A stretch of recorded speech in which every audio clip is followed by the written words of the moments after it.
Kumar and welcome to Marvelous English Classes।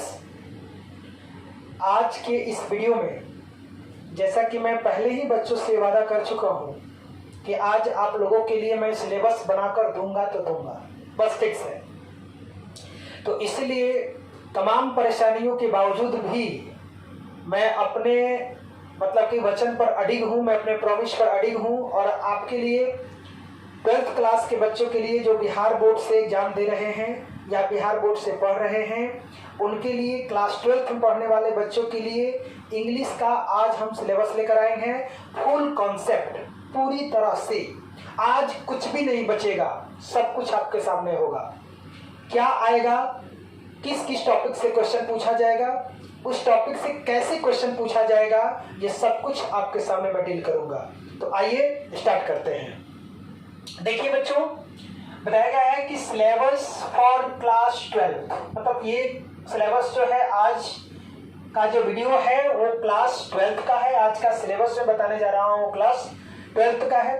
तो 12th में दो बोर्ड हैं जो मैं दोनों बोर्ड को पढ़ाता हूँ, एक CBSE बोर्ड और एक BSEB बोर्ड है।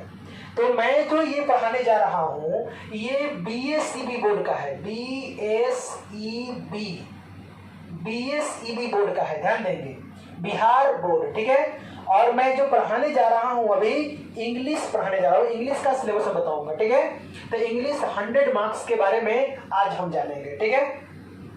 तो देखिए बच्चों, सबसे पहली बात क्या है, इसमें ध्यान देना होगा कि इंग्लिश 100 मार्क्स में जो क्वेश्चन पूछा जाता है वो क्वेश्चन आपको पूछा जाएगा 3 घंटा 15 मिनट का, 3 hours 15 minutes का क्वेश्चन आपसे पूछा जाएगा, क्वेश्चन आपसे पूछा जाएगा, ठीक है। जो 50 मिनट्स आपको एक्स्ट्रा टाइमिंग दिए रहते हैं इसलिए ताकि आप क्वेश्चन को बढ़िया से पढ़ सके, समझ सके और फिर उसको लिख सके। क्लियर? चलिए हम आगे बढ़ते हैं।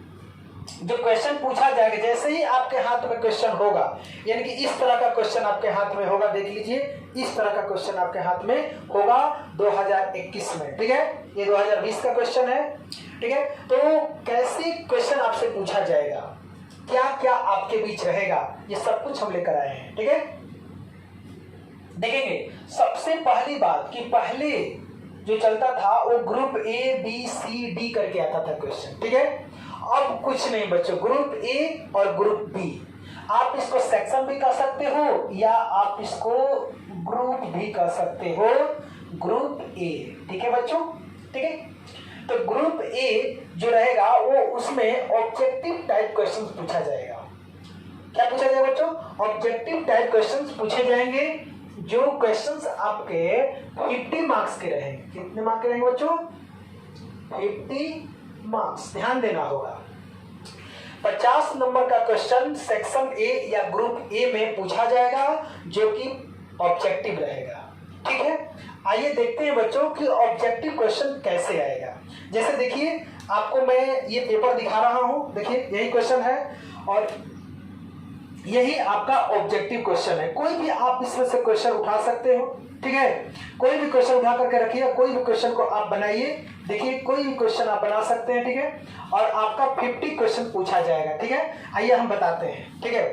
देखिए सबसे पहला क्या होगा कि एक क्वेश्चन मैं आपके सामने रख के देखता हूं कि कैसे क्वेश्चन पूछा जाता है, आपको आंसर कैसे देना है। लिखा हुआ है कि ही डॉट डॉट स्टडी, ध्यान देना होगा, लिखा है कि ही डॉट डॉट स्टडी और आपके पास क्वेश्चन का मतलब कि आपको ऑप्शन मिलेगा A, B, C और ये D, ठीक है। पहला में है कम, दूसरा में कम्स, तीसरा में हैव कम, चौथा में केम, ठीक है। इस तरह से आपके क्वेश्चन आंसर दिए गए। अब आपको करना क्या होगा कि इसका आंसर सेलेक्ट करना होगा, कौन सा आंसर इसका करेक्ट होगा, और आपको मिलेगा एक OMR शीट का, एक ऐसा मिलेगा पेज OMR शीट का, ठीक है। इस पर लिखा रहेगा OMR, ठीक है। अब ध्यान दो, जो विशेष जानकारी हो मैं बताता हूं। जो OMR शीट रहेंगे, जो ये रहेंगे 1 से लेकर के और 60 तक क्वेश्चन पूछे जाएंगे आपसे। और यहाँ पर भी रहेगा 1 से लेकर के 60 तक आपसे क्वेश्चन पूछे, 1 से लेकर 60 तक, ठीक है। यहाँ पर भी 1 से 60 तक क्वेश्चन पूछे जाएंगे, क्लियर। लेकिन मार्क्स कितने नंबर का आएगा? 50 मार्क्स का क्वेश्चन पूछा जाएगा, लेकिन क्वेश्चन पूछा जाएगा आपको 60। अब कुल मिला के ये समझते हैं बच्चों कि 60 क्वेश्चन आपको आएंगे, लेकिन आपको 50 क्वेश्चन का आंसर देना है, क्लियर। चलिए आइए देखते हैं इसका आंसर क्या होगा, कैसे लिखा रहेगा। यहां पर आपको लिखा रहेगा ABCD, ठीक है, OMR शीट हो गया ये। अब देखिए एक के सामने BCD, ठीक है, ऐसा रहेगा। आंसर कौन सा होगा इसमें? देखिए इसका आंसर होना चाहिए केम, क्योंकि इसमें टाइमिंग लगा हुआ है, यस्टरडे, पास्ट, लास्ट, ये सब टाइमिंग लगा होता है, तो पास्ट इंडेफिनिट टेंस लगता है, ठीक है। तो डी नंबर आंसर सही है, तो आप इस पर टिक कीजिएगा, ऐसे इसको बनाइएगा, क्लियर। देखिए OMR शीट रहेगा, उसमें 1 से लेके आपको 60 तक दे रहेंगे, 1 से 60 तक क्वेश्चन भी पूछा जाएगा, लेकिन आपको आंसर देना है ओनली 50 क्वेश्चंस का, क्लियर। चलिए अब आगे बढ़ते हैं, समझ में आ गया आपको क्वेश्चन कैसे पूछा जाएगा। अब समझते हैं बच्चों कि जो क्वेश्चन पूछा जाएगा, जैसे मैंने ग्रामर से मैं क्वेश्चन उठाया एक, ठीक है, ऐसे कहां से क्वेश्चन पूछा जाएगा, थोड़ा इसको देखते हैं। देखिए मैं एक को मिटा देता हूं, ग्रुप या सेक्शन कोई एक ही रखा जाए, ठीक है। चलिए अब यहाँ पे हम बात करेंगे आप लोगों से कि जो ऑब्जेक्टिव क्वेश्चन पूछे जाएंगे वो 60 क्वेश्चन पूछे जाएंगे, ठीक है, 50 मार्क्स का रहेगा। तो ये जो ऑब्जेक्टिव क्वेश्चन होंगे वो कहां से पूछा जाएगा, आइए देखते हैं। सबसे पहले जानेंगे बच्चों कि पहला जो क्वेश्चन होगा वो ग्रामर सेक्शन से होगा,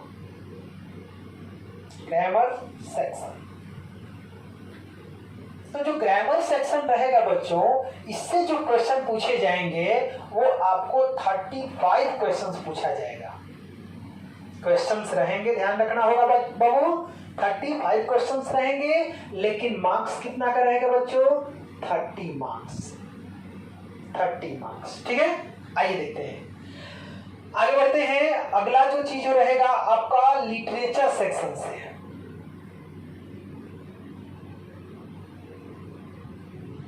लिटरेचर सेक्शन से रहेगा, लिटरेचर सेक्शन से रहेगा, जो 25 क्वेश्चंस आपसे पूछा जाएगा। क्वेश्चंस कितने मार्क्स का रहेगा? वो 20 मार्क्स का क्वेश्चन पूछा जाएगा। अब आगे बढ़ते हैं, ठीक है। अब यहाँ पर ध्यान देना होगा कि जो लिटरेचर सेक्शन आप लोग नहीं समझ रहे हो तो समझना होगा कि बुक सेक्शन से, ठीक है बाबू, बुक या कोई इसको टेक्स्ट के नाम से भी जाना जाता है, टेक्स्ट क्वेश्चन से।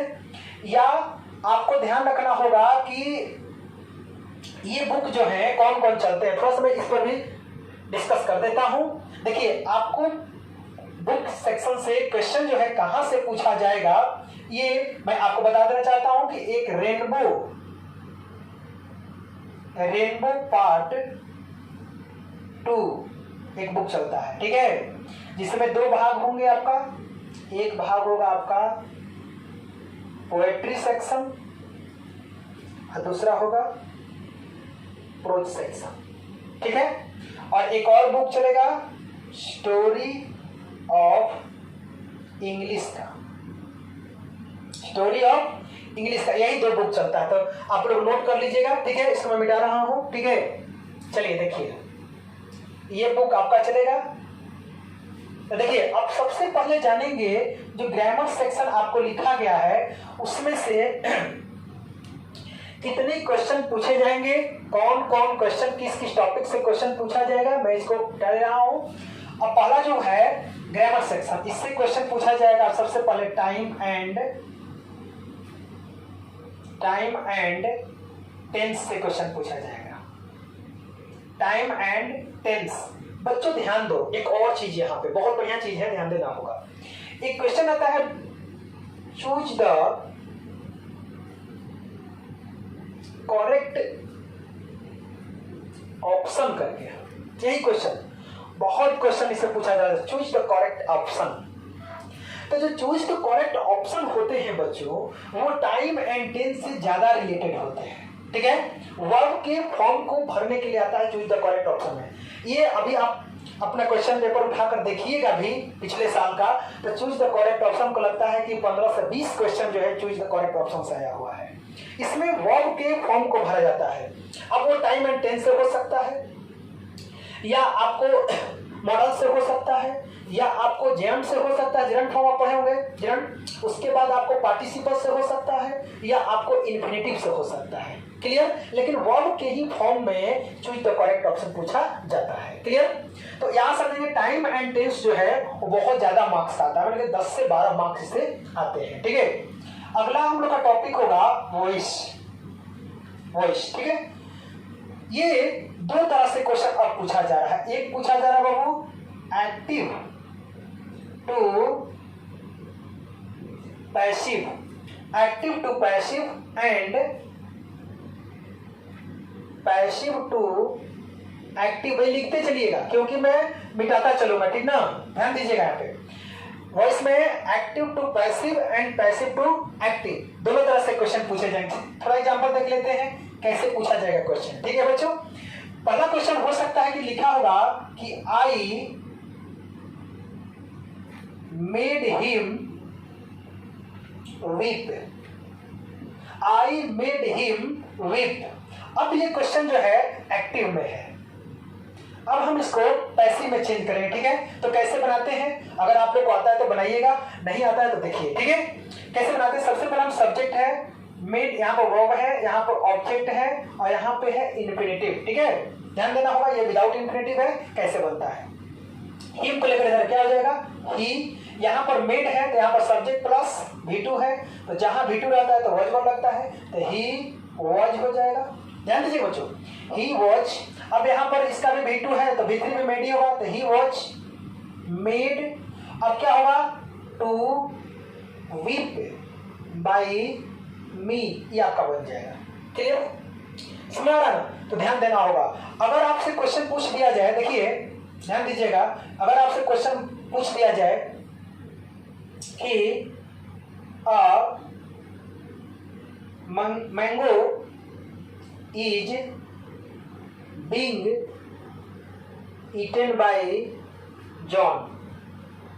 अगर आपसे क्वेश्चन पूछ दिया जाए कि a mango is being eaten by John, तो आपको क्या याद रखना होगा, आपको याद रखना होगा बाबू कि is am are plus being किसका रूल है, is am are plus being किसका रूल है।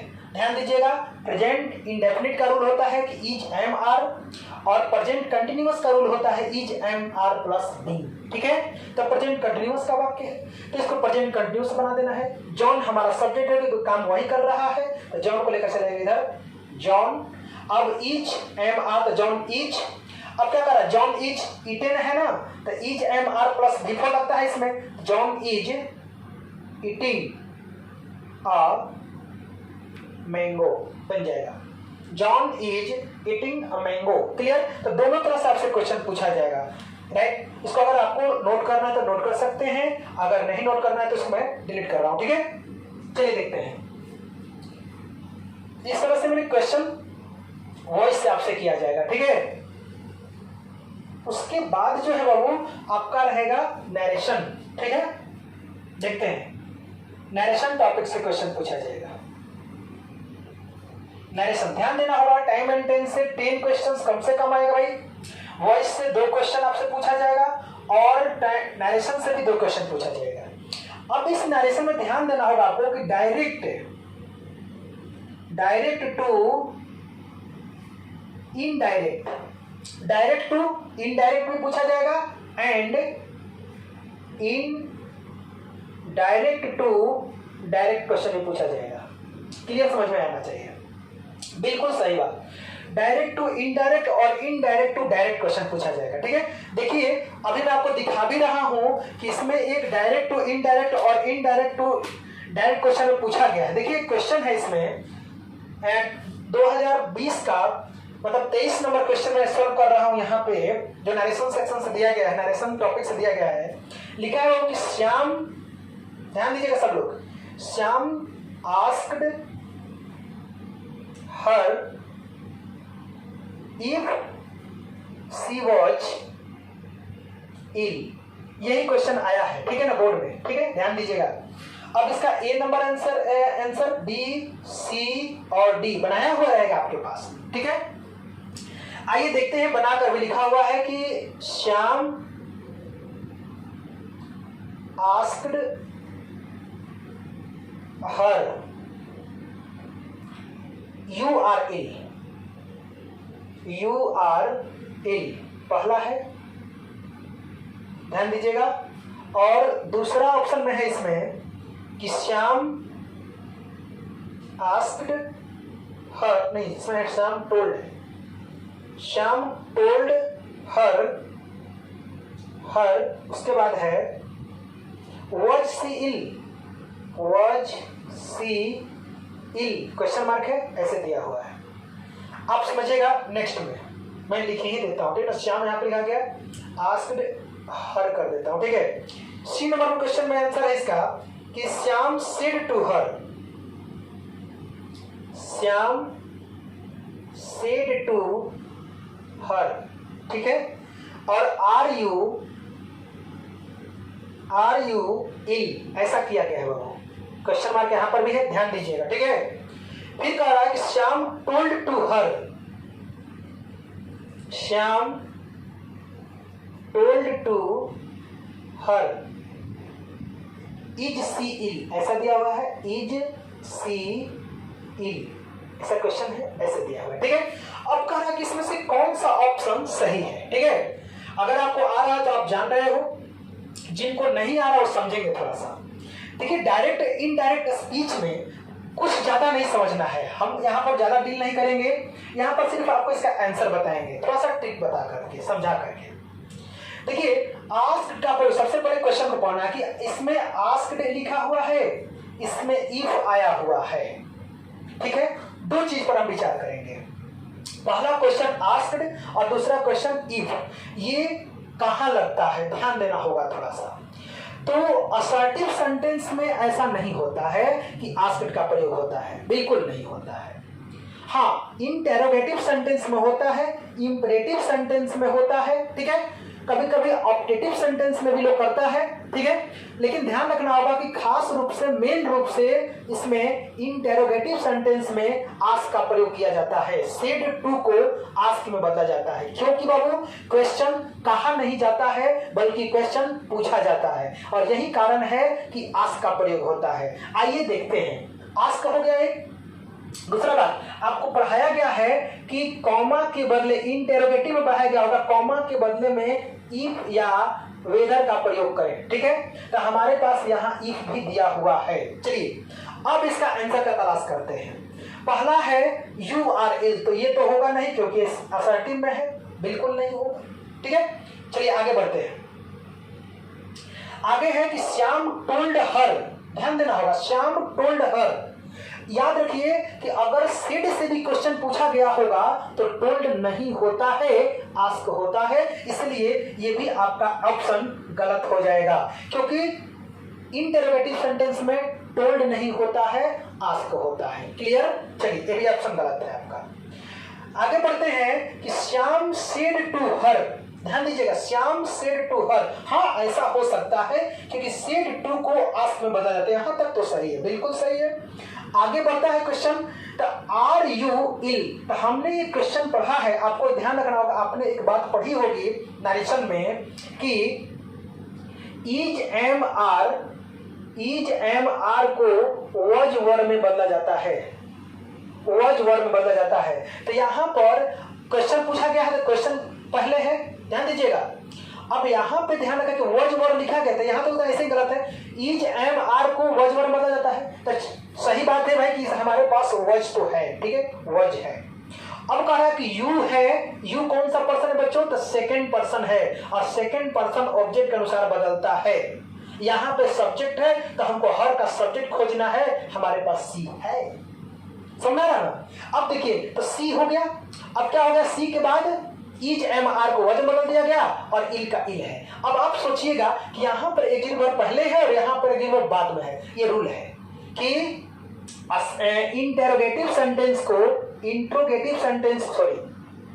इंटेरोगेटिव जल्दबाजी में काम नहीं, इंटेरोगेटिव इक्वल टू असर्टिव, ये भी आपको पढ़ना पड़ेगा, ठीक है।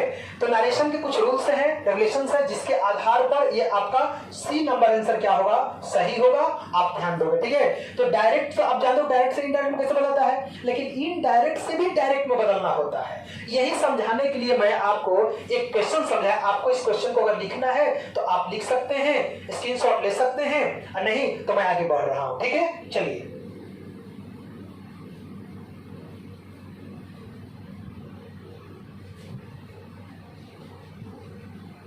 अब देखते हैं अगला। नरेशन तो हो गया। अब नरेशन के बाद बच्चों एक और आपको ध्यान रखना होगा, ठीक है। उसके बाद आपसे क्वेश्चन पूछा जाएगा मॉडल ऑक्सिलरी वर्ब से। मॉडल ऑक्सिलरी वर्ब जिसकी संख्या कितनी होती है बच्चों, 13 होती है, 13 होती है, ठीक है। और इससे क्वेश्चन कैसे पूछा जाता है आप ये भी समझ सकते हैं, ठीक है। यहां पर लिखा गया यू डॉट डॉट दिया है, ठीक ना, हेल्प द हेल्पलेस। अब यहां पर ऑप्शन में आपको हो सकता है कैन, डी में ऑप्शन हो सकता है आपको मे, सी में आपका हो सकता है वुड, डी में आपका ऑप्शन होगा शुड। सही है। अब देखिए सॉरी 4 में से कौन सा आंसर आपका सही होगा, ठीक है। तो आप कैन भर सकते हैं, नहीं, मे भर सकते हैं, नहीं, वुड भर सकते हैं, ये चल सकता है लेकिन बिल्कुल सही नहीं है। इसमें सही जो ऑप्शन होगा इसका शुड होगा, ठीक ना। You should help the helpless, आपको असहायों की मदद करनी चाहिए। तो शुड का प्रयोग कहां कहां होता है, मे, माइट, कैन, कुड, सबका प्रयोग सीखेंगे हम लोग मॉडल ऑक्सिलरी वर्ब में, ठीक है। तो इससे भी क्वेश्चन पूछा जाता है, ठीक है। चलिए आप इसको नोट कर लीजिए। मुझे सिर्फ सिलेबस बताने हैं, ठीक है। मैं आपको देखिए इससे बेस्ट तरीका नहीं हो सकता सिलेबस समझाने का, ठीक है बच्चों। इसलिए मेरा सिलेबस जरूर देखें, बच्चों में शेयर करें, जितना सा हो सके शेयर कराएं, और ताकि बच्चे इससे लाभान्वित हो। ध्यान दीजिएगा। नेक्स्ट में मॉडल ऑक्सिलरी वर्ब, उसके बाद हम जानेंगे प्रीपोजिशन के बारे में। प्रीपोजिशन, ठीक है, प्रीपोजिशन के बारे में जानेंगे, समझेंगे। प्रीपोजिशन से 3 मार्क्स का क्वेश्चन लगभग पूछा जाता है। ध्यान दीजिएगा। मॉडल ऑक्सिलरी वर्ब से भी 2 क्वेश्चन पूछे जाते हैं, डायरेक्ट से इनडायरेक्ट से 2 क्वेश्चन पूछे जाते हैं, एक्टिव वॉइस से भी 2 क्वेश्चन पूछे जाते हैं, टाइम एंड टेंस तो मैं बता ही दी। तो प्रीपोजिशन से आपको 3 मार्क्स का क्वेश्चन पूछा जाता है। आइए देखते हैं एक प्रीपोजिशन का एग्जांपल लेकर के। लिखा हुआ है यहाँ पर, थोड़ा गलत लिखा गया, he died dot dot cancer, ठीक है। अब चलते हैं। तो देखो बच्चों इसका रूल है, प्रीपोजिशन जब आप मुझसे पढ़िएगा तो मैं आपको पढ़ाऊंगा, इसका रूल है क्या इसमें भरा जाएगा। अब अगर आपको इसका रूल मालूम है तो भर सकते हैं, नहीं मालूम है तो थोड़ा सा ध्यान दीजिएगा। अगर किसी व्यक्ति की मृत्यु किसी रोग के कारण हो जाती है तो वहां पे डाइड के साथ ऑफ का प्रयोग होता है। यदि किसी व्यक्ति की मृत्यु ओवर ईटिंग, ओवर ड्रिंकिंग, या आपको मतलब कि कह सकते हैं कि रेडिएशन से हो जाती है तो वहां पर फ्रॉम लगता है। यदि किसी व्यक्ति की मृत्यु बैटलफील्ड या बेड पर हो जाती है तो इन लगता है, ठीक है। यदि किसी व्यक्ति की मृत्यु हिंसा का शिकार होता है, अगर कोई व्यक्ति हिंसा का शिकार हो जाता है तो वहां पर बाई लगता है, ठीक है। अगर किसी व्यक्ति की मृत्यु एक्सीडेंट में हो जाती है तो वहां पर भी इन का प्रयोग होता है। तो इस तरह से आप ध्यान में रखेंगे कि यहाँ पर आपको रोग के बारे में दिया गया है, डिजीज के बारे में दिया गया है, तो यहाँ पर डाइड ऑफ भरा जाएगा, डाइड ऑफ कैंसर। क्लियर। रोग से हो जाती मृत्यु तो क्या लगता है बाबू, ऑफ लगता है। Over eating, over drinking, radiation, ये सबसे मृत्यु हो जाती है तो क्या लगता है, फ्रॉम लगता है, फ्रॉम तब लगता है, ठीक है। प्रीपोजिशन के बाद आपसे क्वेश्चन पूछा जाएगा आर्टिकल से। आर्टिकल से 1 नंबर का क्वेश्चन पूछा जाएगा, ठीक है। जैसे यहां पर ऑप्शन है, ध्यान दीजिएगा, ऐसे है और लिखा है एम ए, क्या भरा जाएगा, AN डी क्या भरा जाएगा? आप बताइए। यहां पर भरा जाएगा एन एम में। क्लियर? तो इस तरीके से आगे बढ़ते हैं। ध्यान देना होगा मैं कैसे समझाते चल रहा हूं, क्वेश्चन कैसे पूछा जा सकता है। ओह सॉरी, आर्टिकल भी डिलीट हो गया। आर्टिकल ठीक है, 1 नंबर का पूछा जाएगा। आगे हम बढ़ते हैं इसमें। तो आपसे क्वेश्चन पूछा जाएगा सब्जेक्ट वर्ब एग्रीमेंट से, सब्जेक्ट वर्ब एग्रीमेंट से क्वेश्चन पूछा जाएगा। ठीक है, तो सब्जेक्ट वर्ब एग्रीमेंट होता क्या है अब थोड़ा सा देख लेते हैं। लिखा हुआ है कि the water of these rivers, the water of these rivers dot dot dot dot dirty, option में आपका है इज आर एम क्या भरा जाएगा। ठीक है, इस तरह से क्वेश्चन आपसे पूछा जाएगा, उसको ए बी सी करके बनाया रहेगा। ठीक है, the water of these rivers dot dot dirty. तो इसका एक रूल है बच्चों, ध्यान देना होगा। रूल क्या है? अगर noun plus of plus noun, noun plus of plus noun के स्ट्रक्चर के आधार पर अगर सेंटेंस हो तो वर्ब का प्रयोग उस नाउन के अनुसार लगता है जिसका इफेक्ट उस सेंटेंस पे पड़ रहा हो, या ये भी कह सकते हैं कि फर्स्ट नाउन के अकॉर्डिंग प्रयोग होता है। या मैं आपको एक बात समझाता हूं। देखिए इसमें हो क्या रहा है, इसमें डर्टी किया जा रहा है। डर्टी मीन्स गंदा होना। ठीक है, डर्टी हो रहा है। तो डर्टी क्या है? डर्टी नदियां हैं, ये सब नदियां हैं कि डर्टी पानी है? तो यहाँ पर आपको पता चल रहा होगा कि डर्टी नदियां नहीं बल्कि नदियों के पानी है। तो यहाँ पे जो वर्ब लगेगा वो पानी के अनुसार लगेगा, अर्थात इसका कनेक्शन जिस नाउन से होगा उसी के साथ वर्ब का प्रयोग किया जाएगा या उसी के अकॉर्डिंग वर्ब का प्रयोग किया जाएगा। ध्यान दीजिएगा। तो यहां पर हो जाएगा is, the water of this reverse is dirty, नदियों के पानी गंदा है। ठीक है, ध्यान दीजिएगा। Combination of sentences, combination of sentences, combination of sentences से क्वेश्चन पूछा जाएगा। कॉम्बिनेशन क्या होता है? देखिए कॉम्बिनेशन का मतलब होता है बच्चों दो सेंटेंस को एक में कंबाइन कर देना। ठीक है, एक क्वेश्चन हम देख सकते हैं, यहाँ पे लिखा हुआ है कि I saw an old man, I saw an old man. यहाँ पर भी एक और है, 1 नंबर हो गया ये। दूसरा में है कि the old man was blind, the old man was blind. तो 2 क्वेश्चन हो गए, तो 2 सेंटेंस हो गया। अब दोनों सेंटेंस को ऐसा जोड़ना है कि एक सेंटेंस में बन जाए और दोनों का सेंस भी आ जाए। इन दोनों सेंटेंस को एक सेंटेंस में जोड़ना कॉम्बिनेशन ऑफ सेंटेंसेज कहा जाता है। आइए इसको जोड़ के देखते हैं। कह रहा है कि I saw an old man, the old man was blind. तो हम ऐसा कर सकते हैं कि ओल्ड मैन और ओल्ड मैन दोनों में है, तो एक ओल्ड मैन को लिखेंगे, बनाएंगे यहाँ पर I saw an old man, मैंने एक बूढ़े व्यक्ति को देखा। अब इसके जगह पे एक ओल्ड मैन की जगह पे हम प्रयोग कर देते हैं हु, जो मतलब कौन बाबू? Old man. ध्यान देना होगा। I saw an old man who was blind, who was blind जो अंधा था। मैंने एक बूढ़े व्यक्ति को देखा जो अंधा था। यहाँ पे समझ में आ गया कि दोनों सेंटेंस को मैं एक में जोड़ दिया हूं और दोनों का सेंस भी निकल रहा है। इसको हम लोग कहते हैं कॉम्बिनेशन ऑफ सेंटेंसेज। क्लियर? अगला है, अगला हम लोग जानेंगे ट्रांसफॉर्मेशन। देखिए ध्यान से देखेंगे, transformation of sentences, transformation of sentences. Transformation of sentences ये क्या होता है, आप उसको अगर नोट कर लिए तो आगे बढ़ते हैं। यहां पे मैं आपको समझाऊंगा ट्रांसफॉर्मेशन ऑफ सेंटेंसेस क्या है। एक क्वेश्चन मैं आपको दे करके बताऊंगा कि ये कैसे बनता है, ठीक है। देखिए इसमें होता क्या है बच्चों, ट्रांसफॉर्मेशन ऑफ सेंटेंसेस में होता क्या है कि आपको अफर्मेटिव टू नेगेटिव में बदलने के लिए आएगा। अफर्मेटिव टू नेगेटिव या negative to affirmative, interrogative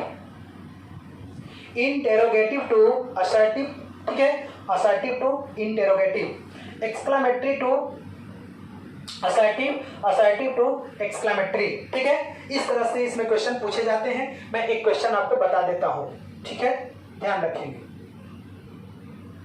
question है बाबू पहला, ध्यान देना होगा कि इसको चेंज करने के लिए आ सकता है कि I love you, I love you, ऐसा क्वेश्चन पूछा जाता है। या देखिए मैं इसलिए इसे क्वेश्चन बता रहा हूं ताकि इसका जो आंसर होगा वो थोड़ा सा हटके होगा, थोड़ा सा अलग होगा। आप यही सोच रहे हो, देखो ये सेंटेंस है अफर्मेटिव में, ये सेंटेंस किसमें बच्चों, अफर्मेटिव में है, इसको चेंज करना है नेगेटिव सेंटेंस में। ट्राई टू अंडरस्टैंड, ठीक है।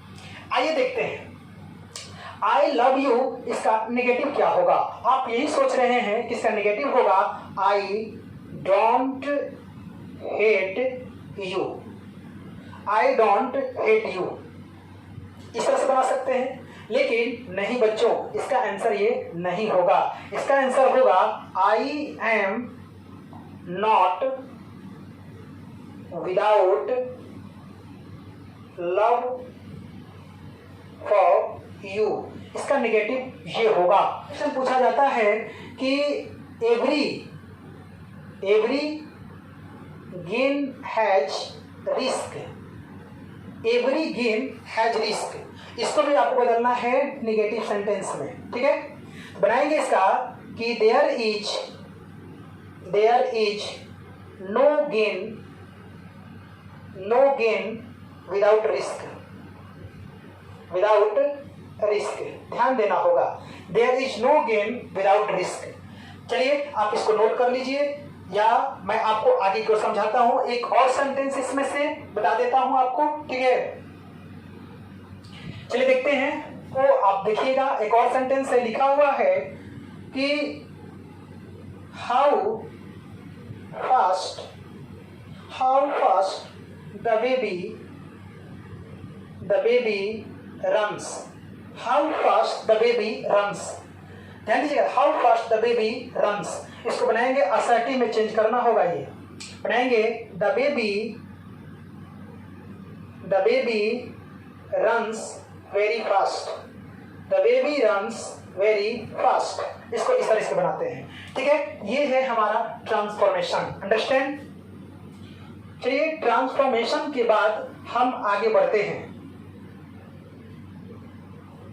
ठीक है। ट्रांसफॉर्मेशन के बाद आपसे अगला टॉपिक पूछा जा सकता है basic concept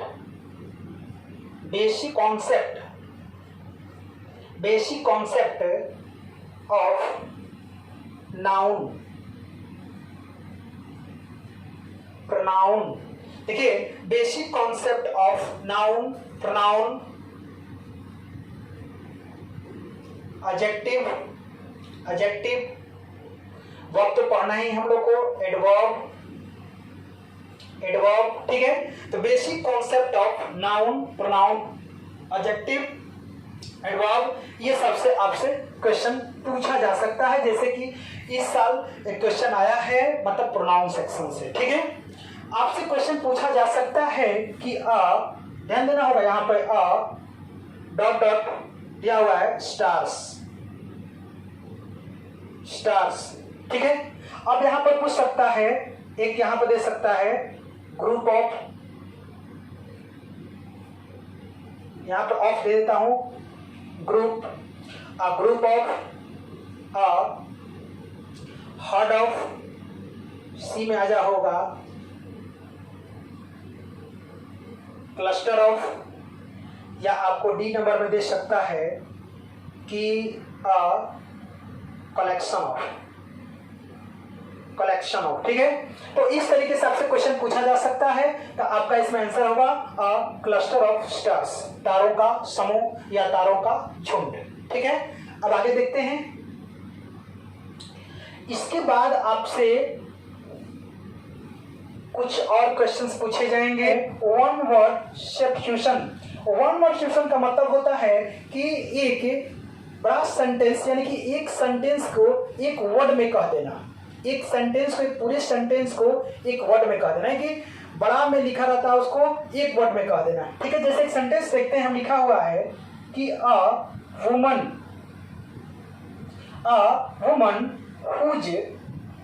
whose husband is dead, a woman whose husband is dead, औरत जिसके पति मर जाते हैं या जिसके पति नहीं होते हैं उसे क्या कहा जाता है? होते हैं मतलब कि मर जाते हैं, एक्सपायर कर जाते हैं, तो उसे क्या कहा जाता है? उसे कहा जाता है विडो। क्या कहा जाता है? विडो। अगर ऐसे क्वेश्चन पूछा जाए कि a man whose wife is dead, तो उसको क्या कहा जाता है? उसको कहा जाता है विडोवर, ठीक है, विडोवर कहा जाता है, ठीक है ना।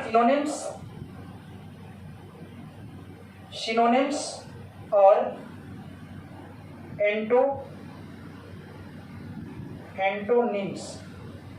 सिनोनिम्स और एंटोनिम्स ऐसे क्वेश्चन पूछा नहीं जाता है इससे, लेकिन कभी हो सकता है, जैसे पहले 50 मार्क्स का जो सिलेबस था, जो 50 मार्क्स का सिलेबस था तो उसमें पूछा जाता था, लेकिन अभी नहीं के बराबर पूछा जाता है, ठीक ना, नहीं पूछा जाता, ध्यान रखें। लेकिन आप पढ़िएगा, कोई दिक्कत नहीं है।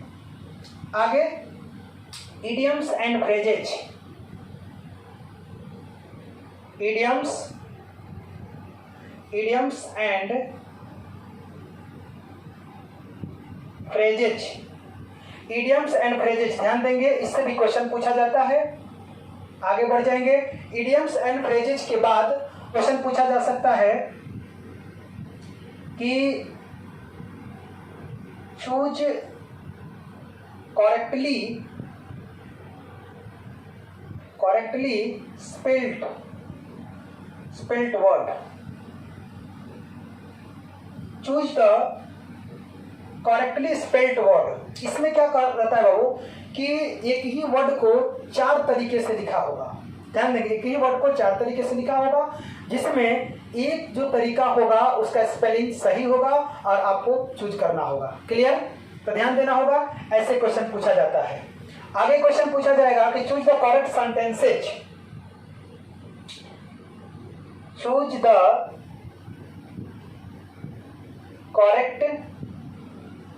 Correct sentences. Choose the correct sentences, यानी सेंटेंस को करेक्ट करने के लिए क्वेश्चन आता है। यानी कि 4 तरह से सेंटेंस दिए रहेंगे और चारों में से 3 किसी न किसी ग्रामेटिकल एंगल से गलत रहेगा। आपको उसको मतलब कि सही वाले जो ऑप्शन रहेंगे, जो सब जगह से सही होगा, हर तरीके से सही होगा, आपको उसको चूज करना होगा, ठीक है। तो ध्यान रखेंगे, इतना आपका हो गया ग्रामर सेक्शन से। जो 30 मार्क्स 35 जो क्वेश्चन पूछे जाएंगे उसमें से टॉपिक से क्वेश्चन पूछा जाएगा।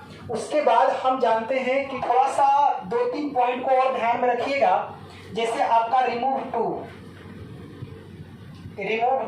इससे क्वेश्चन अब नहीं पूछा जा रहा है, पहले पूछा जाता था, अब नहीं पूछा जा रहा है। डिग्री से भी क्वेश्चन पहले पूछा जाता था, अब नहीं पूछा जाता है।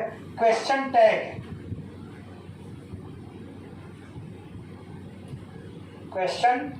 टैग से अब क्वेश्चन पूछा नहीं जाता है, बट बेसिक जानकारी के लिए आप इसको जरूर पढ़ लीजिएगा, ठीक है। ध्यान में रखिएगा कि बुक सेक्शन यानी कि जो लिटरेचर सेक्शन बताया गया था,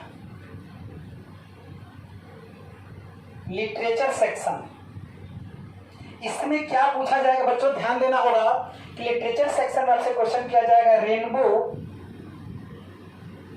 रेनबो पार्ट 2 से। बुक ले लीजिएगा, ध्यान देंगे। रेनबो पार्ट 2 जो बुक मैं आपको दिखा रहा, रेनबो पार्ट 2, ध्यान देंगे। रेनबो पार्ट 2 में आपको जो बांटा गया होगा 2 सेक्शन होगा इसका, देखिए 2 सेक्शन है, ठीक है। आप अपना बुक निकाल के देखिएगा।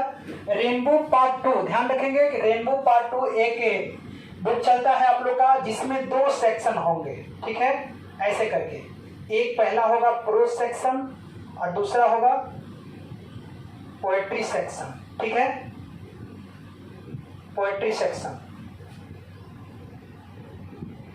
ठीक है, प्रोज सेक्शन और पोएट्री सेक्शन।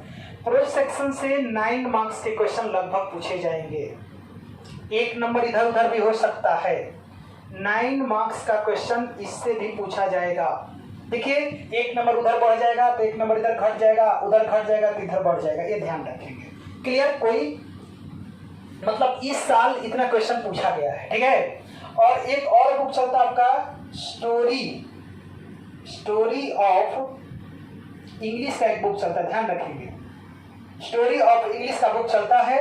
तो स्टोरी ऑफ इंग्लिश से क्वेश्चन पूछे जाएंगे 7 मार्क्स का, 7 मार्क्स का क्वेश्चन पूछा जाएगा। जोड़ लीजिए 18 है, 2 20 और 5 25 नंबर का क्वेश्चन आपसे पूछा जाएगा। अब थोड़ा बात करते हैं कि क्वेश्चन पूछा कैसे जाएगा, ध्यान दिया जाए। देखिए प्रोज सेक्शन में क्वेश्चन कैसे कैसे पूछा जाता है मैं आपको बताना चाहता हूं। स्टोरी पढ़िएगा, स्टोरी के बीच से कोई लाइन दे देगा, टफ क्वेश्चन मैं बता रहा हूं, टफ क्वेश्चन क्या पूछा जाएगा कि स्टोरी के बीच का कोई लाइन दे देगा और पूछ देगा कि ये कौन सा स्टोरी है, इस स्टोरी का नाम बताइए, 4 ऑप्शन दिया रहेगा, आपको बताना होगा। दूसरा टाइप का क्वेश्चन पूछेगा कि एक तरफ उसके चैप्टर का नाम दे देगा और राइटर का नाम पूछेगा, ये आप आराम से बता सकते हैं। क्लियर? तीसरा टाइप का क्वेश्चन पूछ सकता है कि इसका राइटर के बारे में, ध्यान रखिए राइटर के बारे में आपको पढ़ना होगा शुरू में ही, तो राइटर का जन्म या जो भी उसके बारे में क्वेश्चन पूछ सकता है।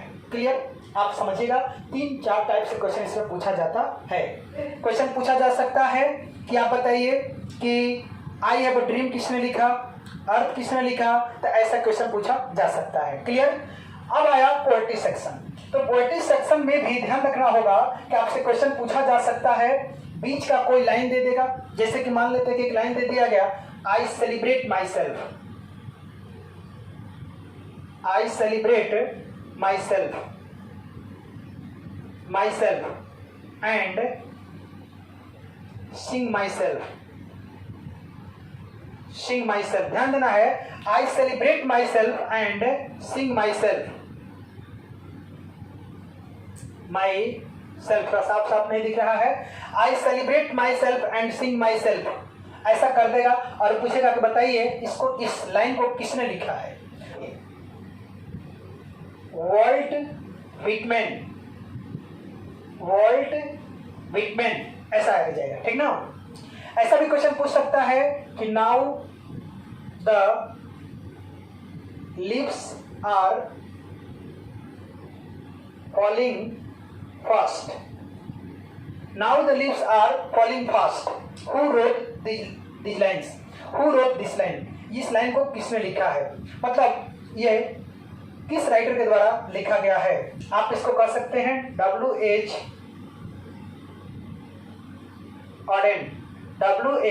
ऑरेन, ठीक है। उसी प्रकार से बहुत सारे क्वेश्चन आपसे किए जा सकते हैं। देखिए बच्चों, अब सेक्शन बी करके आएगा क्वेश्चन, आपसे पूछा जाएगा सेक्शन बी में, ठीक है। ये आपका होगा सब्जेक्टिव क्वेश्चन,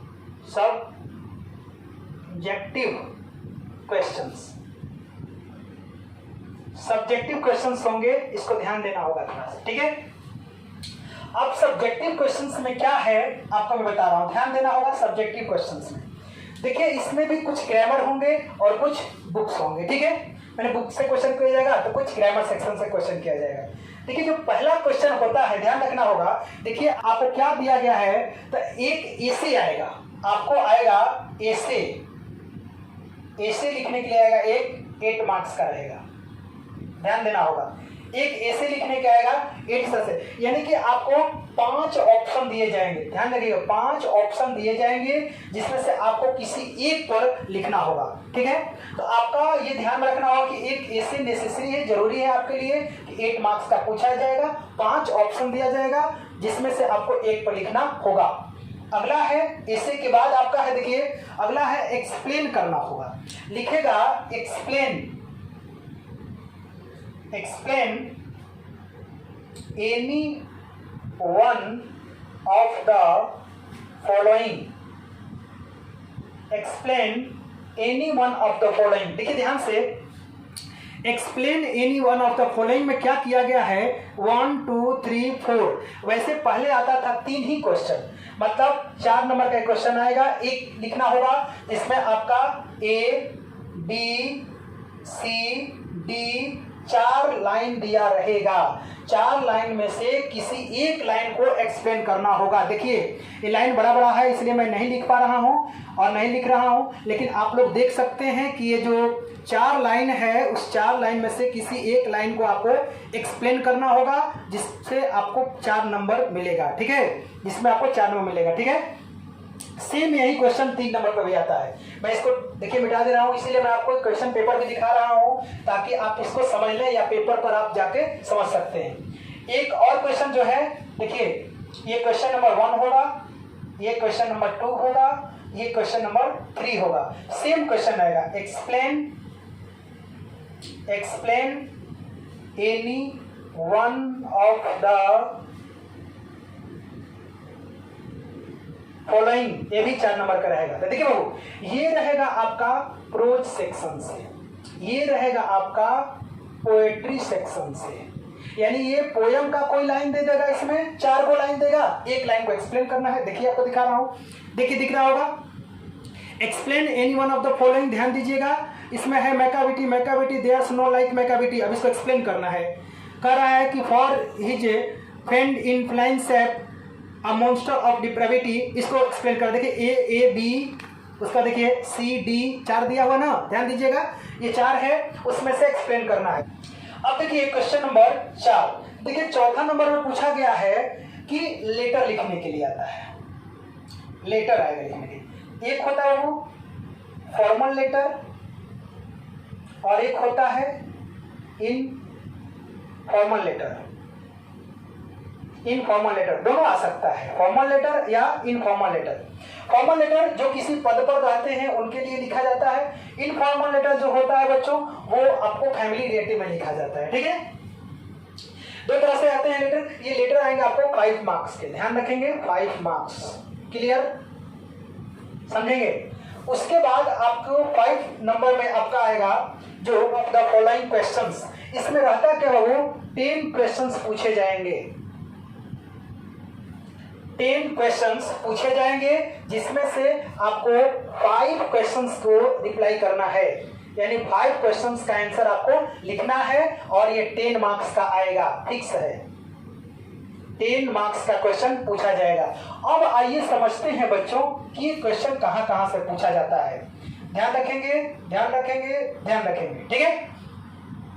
इसमें 10 क्वेश्चन पूछा जाएगा, 5 क्वेश्चन का आंसर लिखना है और प्रत्येक क्वेश्चन 2-2 नंबर का रहेगा, अर्थात 10 मार्क्स का ये क्वेश्चन पूछा जाएगा, क्लियर। आइए देखते हैं कि क्वेश्चन हो सकता है प्रोज से, यही बात देखिए जो आपको पढ़ रहे थे ना, प्रोज पोएट्री, ये सब उसी से, प्रोज पोएट्री और उसके बाद एक स्टोरी ऑफ इंग्लिश है, तो प्रोज पोएट्री और स्टोरी ऑफ इंग्लिश।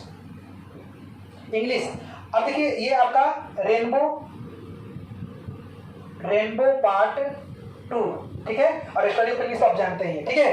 तो रेनबो पार्ट 2, ये ध्यान में रखना होगा कि इसका जो आंसर होना चाहिए वो 40 से 50 वर्ड्स में होना चाहिए, 40 से 50 वर्ड्स में इसका आंसर होना चाहिए, ज्यादा लंबा नहीं होना चाहिए। ये नहीं कि अगर याद है तो पूरा लिख देते हैं, नहीं, 2 नंबर का क्वेश्चन है, 40 से 50 वर्ड में आपको इसका आंसर देना होगा, क्लियर। आप इसको नोट कीजिए कि आपका 5 नंबर जो क्वेश्चन रहेगा answer any of the following रहता है, ध्यान रखेंगे, ठीक है, आप इसको नोट कीजिए।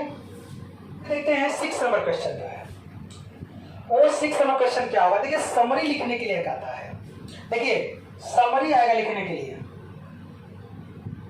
समरी लिखने के लिए आएगा, ठीक ना। अब ये होता क्या 6 नंबर क्वेश्चन में, देखिए मैं बता रहा हूं कि 3 क्वेश्चन का आपको जवाब देना होता है, 3 क्वेश्चंस का जवाब आपको देना होगा और तीनों क्वेश्चन जो है वो 5-5 नंबर का रहेगा, याद रखिएगा, यानी कुल मिलाकर के 15 मार्क्स का 6ठा नंबर क्वेश्चन रहता है। तीनों में से कोई एक को लिखना, तीनों में से कोई एक को लिखना है, उसके बाद एक पोएट्री सेक्शन से समरी लिखेगा, पोएट्री सेक्शन, ध्यान देना होगा, इससे भी आपको समरी लिखना होगा, समरी लिखना है, ठीक है। आइए देखते हैं, इसमें भी 3 ऑप्शन दिए रहेंगे, तो आपकी मर्जी बच्चों, मैं आपको यहीं पे क्लियर समझा देना चाहता हूं, ज्यादा मेहनत ग्रामर सेक्शन पर करना है, बुक सेक्शन पर नहीं। अब ध्यान क्या देना है कि पढ़ जाना है सब, लेकिन करना क्या है, जब समरी याद करना होगा आपको, तो या तो प्रोज को याद करना, नहीं तो पोएट्री को याद कर लेना, है कि नहीं। या तो प्रोज को याद करो, नहीं तो पोएट्री को, दोनों में से कोई एक ही का समरी आप याद करो, क्लियर। इससे आपका एग्जाम निकल जाएगा, समझे। तीसरा क्वेश्चन जो रहेगा बाबू, वो आप कराएगा स्टोरी ऑफ इंग्लिश से, स्टोरी ऑफ इंग्लिश से तीसरा क्वेश्चन रहेगा। तो आप समझिए, स्टोरी ऑफ इंग्लिश में सी नंबर में क्वेश्चन रहेगा क्या, तो लिख सकता है कि right a short note on old English, old English, और करके क्वेश्चन पूछेगा, एक और क्वेश्चन पूछेगा, फिर और करके क्वेश्चन पूछेगा, एक और क्वेश्चन पूछेगा। यानी कि आप प्रोज या पोएट्री में से कोई एक समझ लिख दीजिए। ये जो आया हुआ है आपको 3 क्वेश्चन पूछा जाएगा स्टोरी ऑफ इंग्लिश से, जिसमें से आपको एक क्वेश्चन कोई भी आप लिख दीजिए, ठीक है। आगे बढ़ते हैं, आगे जब पढ़िएगा तो आपको क्वेश्चन आएगा कि match the following, match the following. अब मैच द फॉलोइंग में आज तक का इतिहास है बच्चों, कि आया है क्वेश्चन पोएट्री सेक्शन से। किससे क्वेश्चन आया है? पोएट्री से।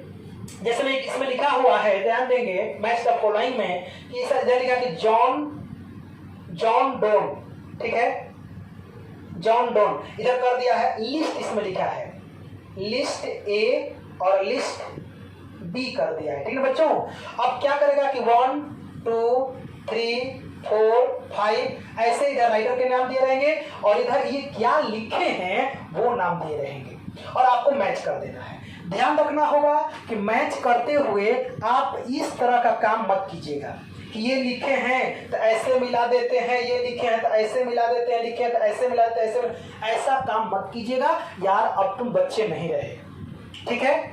आप क्या करना कि यहाँ पर लिखा होगा A B C D E, ऐसे लिखा होगा, उधर में होगा 1 2 3 कुछ भी हुआ, मान के लिखा 4 तो 4, 5 तो 5, 3 तो 3, 2 तो 2, 1 तो 1, ऐसे करके लिखिएगा। आप आंसर सही लिखिएगा, ध्यान रखना होगा वहां पे, ठीक ना। तो आप ध्यान रखेंगे कि आएगा आपका मैच द फॉलोइंग करके, ठीक है। अगर मान लेते हैं कि किसी को मैच द फॉलोइंग में अगर प्रॉब्लम होती है, तो आप क्या कर देना, ट्रांसलेशन बना देना, ट्रांसलेशन आएगा आपका। अब देखिए इधर ट्रांसलेशन दिया गया है, ट्रांसलेशन 5 बनाना है, ठीक है। दिया कितना बाबू, तो 8 दिया रहता है, जिसमें से आपको 5 ट्रांसलेशन बनाने हैं। आप या तो देखो ध्यान देना है, इसमें से कोई एक लिख देना है, ठीक है, ध्यान दो। स्टोरी ऑफ इंग्लिश में 3 क्वेश्चन दिए रहेंगे, उसमें से कोई एक लिख देना है। ये नहीं कि स्टोरी ऑफ इंग्लिश में तीनों क्वेश्चन याद है, लिख दो तीनों, ऐसा नहीं होगा।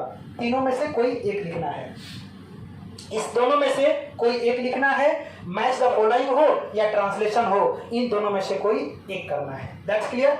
अब आएंगे लास्ट क्वेश्चन जो पूछा जाता है उसके बारे में, ठीक है। तो आप देखिए यहां पर जो बताया गया आपको,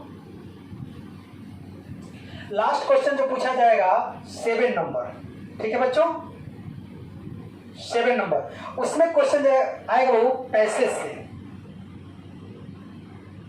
पैसेज, या तो आप पैसेज बनाइए, read the passage and answer the question, answer the following questions, यानी कि आपको पैसेज से क्वेश्चन आएगा जिसमें आपको क्वेश्चन आंसर लिखना होता है। और नहीं, अगर आप ये नहीं बनाना चाहते हो तो आपका एक पैसेज से क्वेश्चन आएगा, आप उसको बना देना, ठीक है।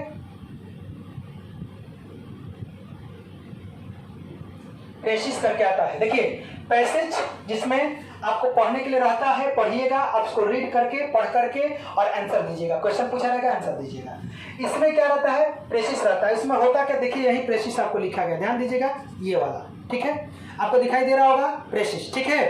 अब क्लियर है कि इसको पढ़ना होगा, ठीक है, और पढ़ने के बाद ये किसके बारे में लिखा गया है, यानी कि ये जो आपको लाइन लिखे गए हैं, लाइन्स जो लिखे गए हैं वो किसके बारे में लिखे गए हैं, उसका एक सुटेबल टाइटल देना होता है, ठीक ना।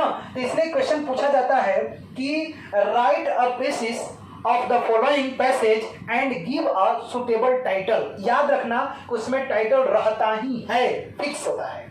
कोई कोई बच्चा करता क्या है, समझता नहीं है, ये करना कुछ नहीं, इसको पढ़ लेना है, पढ़ करके किसके बारे में लिखा गया वो टाइटल दे देना है। अब फिर क्या करना होता है, देंगे पैसेज का एक रूल होता है, वो रूल होता है वर्ड बाई 3।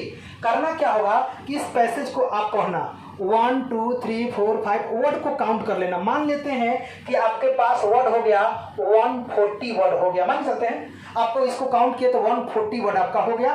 तो 140 में 3 से क्या कर देना, भाग दे देना। कितना होगा आप तो पढ़े लिखे हो, आप बता सकते हो, ठीक है। कैसे होगा आप कर लेना, और करने के बाद जितना कितना होगा बताइए आप लोग। लिखा हुआ है 40 लिखा हुआ, तो अगर इसको आप हम लोग भाग करते भी हैं, ध्यान रखना होगा तो क्या होगा 3 चौके 12, ध्यान देना, 2 हो जाएगा, 1 कट गया, 0 हो गया, 3 छक 18, फिर 2 बच गया, ठीक है। यानी कि 48 के बाद, अब इसीलिए मैं कुछ और नंबर रखा हूं कि आप ध्यान दीजिएगा कि सर फिक्स हो गया। जैसे कि हम तो यहाँ पर कर सकते थे कि मान के चलते थे कि 120 वर्ड होता तो चरती 12 हो जाता, 40 वर्ड में आपको लिखना होता, लेकिन आ गया 140 वर्ड में, तो कितना लिखिएगा। अब आप समझिए थोड़ा सा ध्यान से, प्रेसिस में होता क्या बच्चों, जिससे मान लिया जाए कि वर्ड बाई 3 में जितना आया, मान कि 40 वर्ड में आया लिखने के लिए आपको, ठीक है। तो आप लाइन को लिखते चलिए, आप 40 से 50 शब्द के बीच भी जा सकते हैं, लेकिन 40 से कम नहीं होना चाहिए और 2-4 वर्ड से भी ज्यादा नहीं होना चाहिए। आप 50 से आगे नहीं जा सकते हैं, क्लियर। अगर मान लेते हैं कि 48 पॉइंट कुछ आ रहा है तो 50-55 तक आप इसमें जा सकते हैं वर्ड में, ठीक है। ये कैसे होता है, अब यहाँ पर ध्यान देना है बाबू। मान लेते हैं कि जब आप लिख रहे हो, ध्यान दो थोड़ा सा, मान लेते हैं कि जब आप लिख रहे हो, वर्ड आपका पूरा हो गया 40, इतना में आपको लिखना था, लेकिन आपका सेंटेंस पूरा नहीं हुआ है, तो उस केस में आप 2 4 5 10 वर्ड बढ़ा के लिख सकते हो, कोई प्रॉब्लम नहीं है, ठीक है। तो आप लोगों को सिलेबस समझ में आ गया होगा, पूरी तरह से सिलेबस का जो बढ़िया से डायग्राम दिया गया आपको समझ में आया होगा। आई होप आप लोग पढ़ रहे होंगे।